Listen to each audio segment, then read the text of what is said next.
The 1934 FIFA World Cup was only the second edition of the tournament, yet it already felt dramatically different from the inaugural event 4 years earlier. Hosted by Italy under the rule of Benito Mussolini, it became the first World Cup defined by politics, structure, and global anticipation. This is the story of how football's biggest stage evolved, and how ambition, innovation, and controversy shaped the summer of 1934.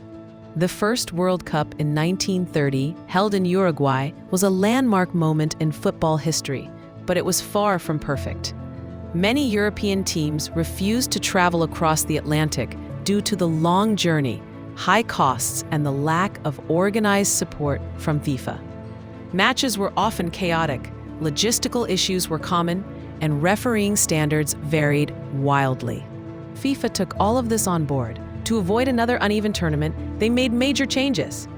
The 1934 World Cup introduced the first ever qualification system, requiring every competing nation, including the host, Italy, to earn their place. This created a stronger field and a sense of credibility. The event was also held centrally in Europe, making travel far easier for the continent's footballing nations. It marked a new era of preparation, scheduling, neutral refereeing policies, and strict organization. The format was also very different from what we know today. The tournament was a straight knockout competition from beginning to end. 16 teams entered the final stage, and if a match ended in a draw, it was replayed entirely on another day. There were no group stages and no penalty shootouts. It was football at its most unforgiving. But beneath the surface of sporting progress was a powerful political agenda.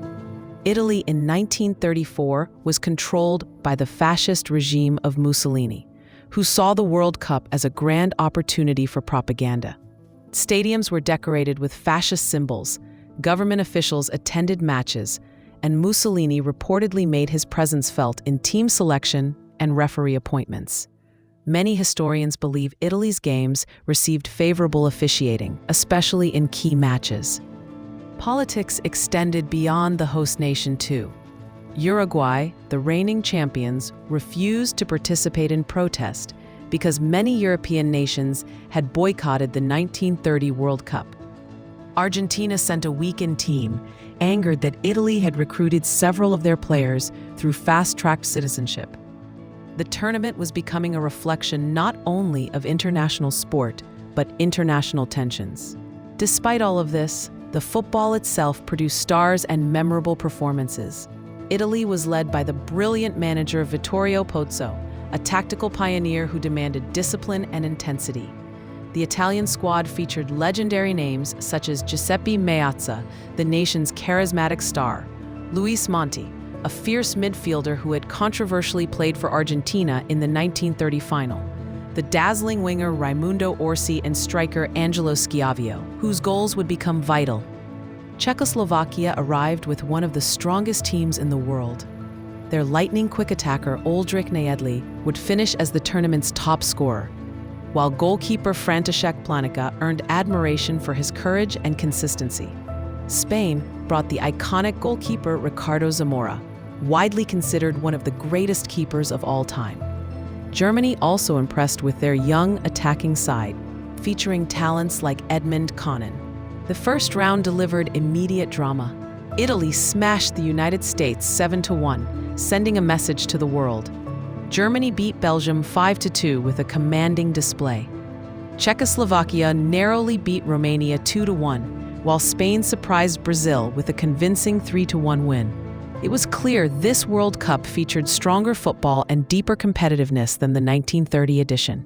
The quarterfinals brought controversy to the forefront. Italy's match against Spain became one of the roughest in early World Cup history.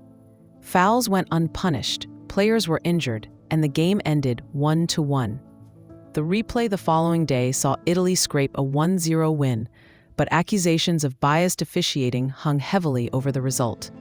Meanwhile, Germany beat Sweden 2-1, Czechoslovakia overcame Switzerland 3-2, and Austria defeated Hungary 2-1 in difficult weather conditions.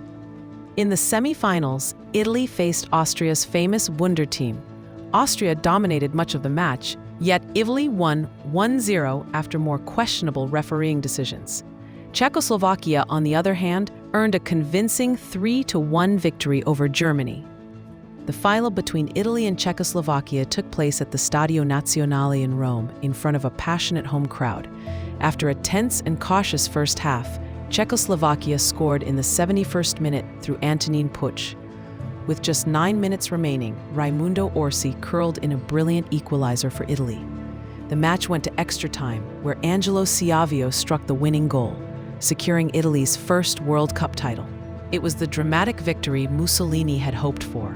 Compared to the 1930 World Cup, the 1934 edition felt vastly more organized, competitive, and globally significant. The quality of play was higher, the structures were clearer, and the international attention was greater. But it also came with more political pressure, deeper rivalries, and lingering questions over fairness. Controversies defined the tournament as much as the football did. Mussolini's suspected influence over referees, Italy's use of naturalized South American players, the brutal Italy-Spain clashes, and Uruguay's boycott all cast shadows over the competition. Yet despite the disputes, the 1934 World Cup set the foundation for what the tournament would become: a structured, global spectacle that captured the world's imagination. In the end, the Second World Cup proved that the competition was no longer just an experiment. It was a stage where nations showcased their talent, their pride, and sometimes their politics.